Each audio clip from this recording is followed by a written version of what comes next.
హైదరాబాద్ భాగ్యనగరంలో ట్రాఫిక్ కష్టాలకు చెక్ పెట్టేందుకు రాష్ట్ర ప్రభుత్వం జీహెచ్ఎంసీ అధికారులు ఒక బృహత్కరమైన ప్రాజెక్టుని తీసుకొస్తున్నారు. ఆ కేబీఆర్ పార్క్ ఆ పరిసర ప్రాంతాల్లో దాదాపు 6 మెయిన్ జంక్షన్లు ఉన్నాయి.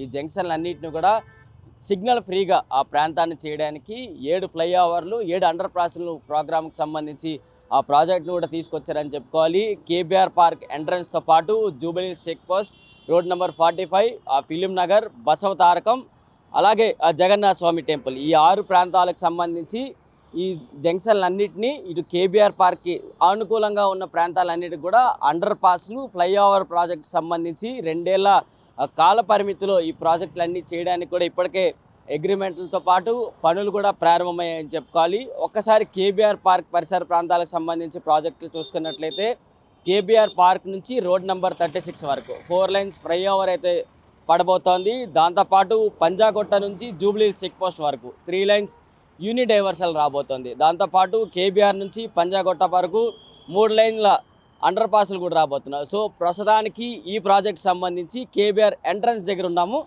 ఇక్కడ నుంచి ఈ ప్రాజెక్టులో మొదటి దశలో ఈ 3 ప్రాజెక్టులకు సంబంధించి కూడా పనులు అయితే కాబోతున్నాయని చెప్పుకోవాలి. నగరంలో ఏ మేరకు ట్రాఫిక్ పెరుగుతుందో మనమంతా చూస్తూనే ఉన్నాము. ఒక కిలోమీటర్ల మేర ట్రాఫిక్ జామ్ ఏ విధంగా ఉండబోతోంది, ఒక్కసారి సిగ్నల్ రెడ్ జామ్ కానీ అయితే హైదరాబాద్ భాగ్యనగరం ఏ విధంగా ట్రాఫిక్ జామ్లో ఇరుక్కుంటుందో తెలుసు.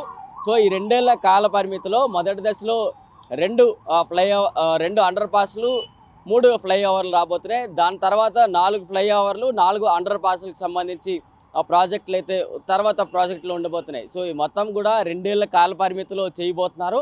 సో ఉదయం పూట వర్క్స్ ఏమీ ఉండకపోయినా సరే సో మొత్తం నార్మల్గా ఉండబోతుంది. సో వర్క్స్ అన్నీ కూడా రాత్రిపూట మాత్రమే అధికారులు చేయబోతున్నారు. సో నగరంలో ఆ ట్రాఫిక్ జాములకు సంబంధించి ప్రజలకు ఇబ్బంది లేకుండా కొన్ని యూనిడైవర్సల్ అంటే ఒక ప్రాంతం నుంచి వెళ్లకుండా మరొక ప్రాంతం నుంచి వెళ్ళే విధంగా ట్రాఫిక్ను అప్పటికే మళ్లించడం అయితే జరుగుతోంది. రోజు అప్డేట్స్ ఇస్తూ కూడా వెళ్తామంటూ కూడా సిపి సజ్జనార్ కూడా పూర్తి వివరాలు అయితే అందిస్తున్నారు. సో నగరంలో ఈ విధంగా అంటే ఇంత మేరకు పెరుగుతున్న ట్రాఫిక్ సంబంధించి కంట్రోల్ చేసే విధంగా ఉండబోతోంది. సో ఈ ప్రాజెక్ట్ కనుక పూర్తిగా సక్సెస్ఫుల్గా కంప్లీట్ అయిన తర్వాత నగరంలో సిగ్నల్ ఫ్రీగా వెళ్లేందుకు ఈ కేబీఆర్ పరిసర ప్రాంతాలకు అన్నీ కూడా ఉండబోతున్నాయని చెప్పుకోవచ్చు. హైదరాబాద్లో ట్రాఫిక్ కష్టాలను తగ్గించేందుకు రాష్ట్ర ప్రభుత్వం జీహెచ్ఎంసీ అధికారులు ఒక కొత్త ప్రాజెక్టులు తీసుకొస్తూ ముందుకెళ్తున్నారని చెప్పుకోవాలి. 7 ఫ్లైఓవర్లు 7 అండర్ పాస్లు అయితే ప్రస్తుతం మనం కేబీఆర్కి పక్కన ఇటు వీరెంచి హాస్పిటల్ నుంచి అగ్రసేన్ నుంచి ఆ ఫిలిం నగర్ వెళ్ళే ఈ దారిలో ఉన్నాము. సో ఈ దారిలో కూడా ఫ్లైఓవర్లు అండర్ పాస్లు అయితే రాబోతున్నాయి.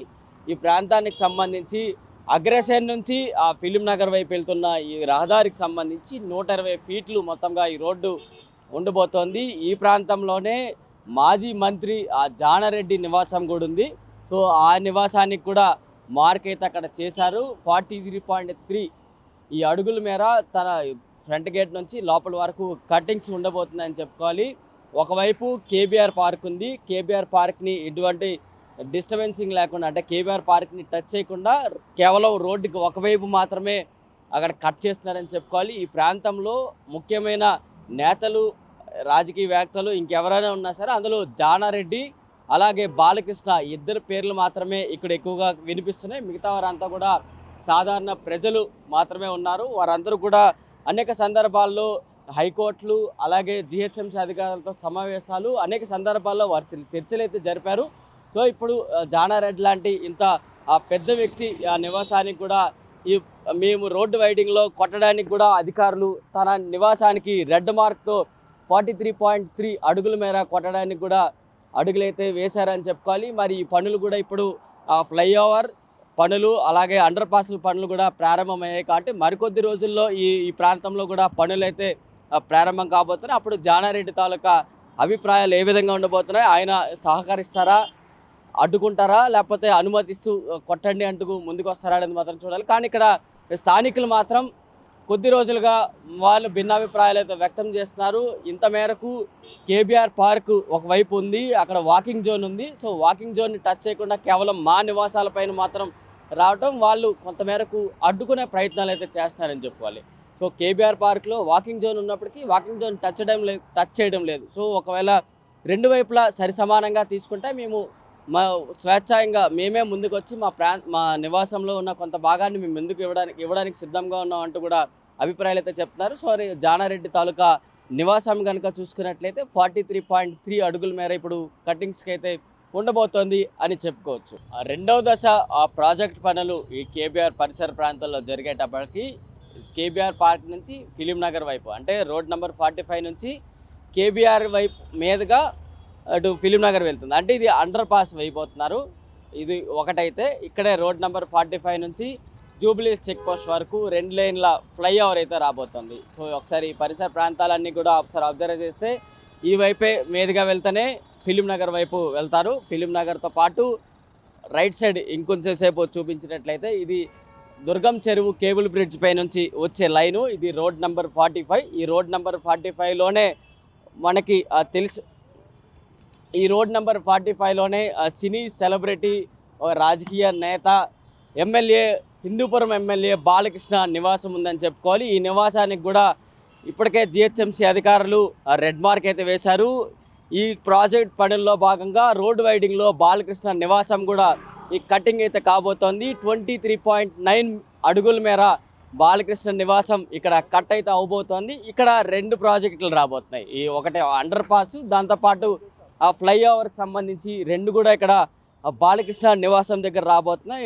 రోడ్ నెంబర్ 45 నుంచి జూబ్లీహిల్స్ చెక్ పోస్ట్ వరకు ఫ్లైఓవర్ వస్తుంది. అలాగే రోడ్ నెంబర్ 45 నుంచి ఆ ఫిలిం నగర్ వైపు అండర్ పాస్ రాబోతోంది. ఈ 2 ప్రాజెక్టులకు సంబంధించి బాలకృష్ణ నివాసం కూడా 23.9 అడుగుల మేర కటింగ్ అయితే కాబోతోంది. ఇప్పటికే రెడ్ మార్క్ కూడా బాలకృష్ణ నివాసం దగ్గర అంటించారు. సో మరికొద్ది రోజులు అంటే ఫస్ట్ ఫేజ్ ఇప్పుడు జూబ్లీహిల్స్ చెక్ పోస్ట్కి అవతల వైపు అంటే ఇప్పుడు కేబీఆర్ పార్క్కి మెయిన్ ఎంట్రన్స్ వైపు పనులు అయితే జరుగుతున్నాయి. రెండో ఫేజ్ పనులు మరికొద్ది రోజుల్లో ఈ ప్రాంతంలో జరగబోతున్నాయి. జరిగేటప్పుడు బాలకృష్ణ నివాసం కూడా ఇక్కడ రోడ్డు వైడింగ్లో కట్టింగ్ అయ్యే అవకాశాలు కనిపిస్తున్నాయి. కట్ కూడా చేయబోతున్నారని చెప్పుకోవాలి. సో మరి బాలకృష్ణ ఏ విధంగా రియాక్ట్ అవుతారు, తన నివాసం కట్ అయ్యేటప్పుడు ఆయన ఏ విధంగా అభిప్రాయంతో ముందుకొచ్చి హైదరాబాద్ ఈ మేరకు ట్రాఫిక్ పెరిగిపోతుంది.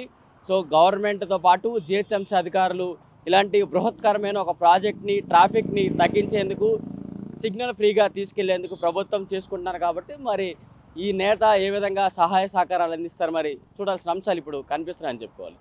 హైదరాబాద్లో రద్దీగుండ ఏరియాలో ఏమైనా ఉన్నాయంటే ఇది జూబ్లీహిల్స్ చెక్ పోస్ట్, ఇది ఒక ప్రధానమైన జంక్షన్ అని చెప్పుకోవాలి. ఈ జంక్షన్ నుండే యూసఫ్గూడ వైపు కావచ్చు, మాదాపూర్, జూబ్లీహిల్స్ కావచ్చు, ఇటు పంజాగుట్ట వైపు కావచ్చు, ఏ ప్రాంతానికి వెళ్ళినా సరే ఇది ఒక అత్యంత రద్దీగా ఉండే ఒక ప్రాంతం.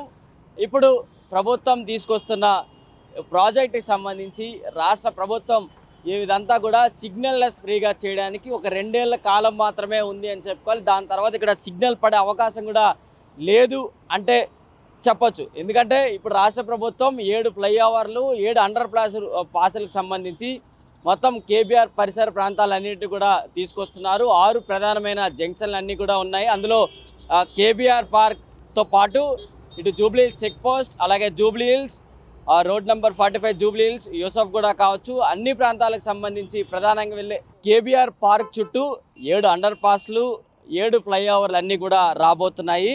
ఒక్కసారి కనుక చూసుకున్నట్లయితే ఆ కేబీఆర్ పార్క్తో మెయిన్ ఎంట్రన్స్తో పాటు film Nagar, Jubilee Hills road number 45, Jubilee Hills check post, KBR park entrance, Basavataraka hospital, దాంతోపాటు జగన్నాథ స్వామి టెంపుల్, ఈ 6 మెయిన్ ప్రధానమైన జంక్షన్లు అన్నింటినీ కూడా ఇప్పుడు 7 అండర్ పాస్లు, 7 ఫ్లైఓవర్లు అన్నీ కూడా రాబోతున్నాయి. మరికొద్ది రోజుల్లో ఇక్కడ సిగ్నల్ పడే అవకాశం కూడా ఇక్కడ లేదు. సో ఈ ప్రాంతంలోనే అనేక మంది రాజకీయ నేతలు అందరూ కూడా ఉన్నారు.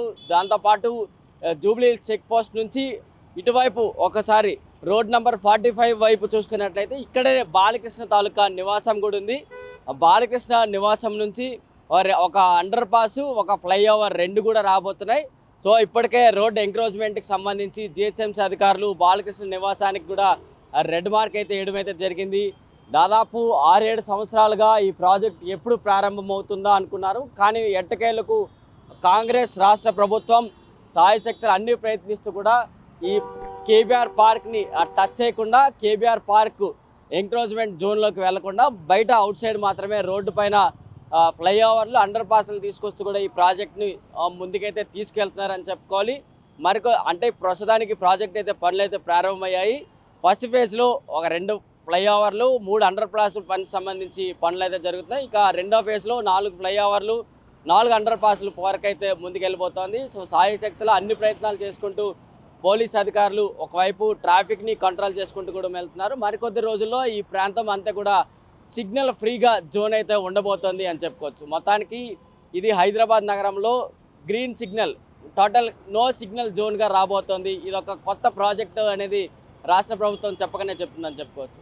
7 ఫ్లైఓవర్లు 7 అండర్ పాస్లు ప్రాజెక్టుతో రాష్ట్ర ప్రభుత్వం మొత్తం నో సిగ్నల్ ఫ్రీగా హైదరాబాద్ నగరంలో కేబీఆర్ పరిసర ప్రాంతాలన్నీ కూడా ఉండబోతున్నాయని చెప్పుకోవాలి. ఇది టోటల్గా ఒక గ్రౌండ్ స్టోరీ. వీడియో జర్నలిస్ట్ విజయ్తో ప్రశాంత్, RTV హైదరాబాద్ నుంచి. Local to global news at your fingertips. మీ చేతిలో ఒక ఆయుధం. Download raw TV app. Media legend Ravi Prakash is back.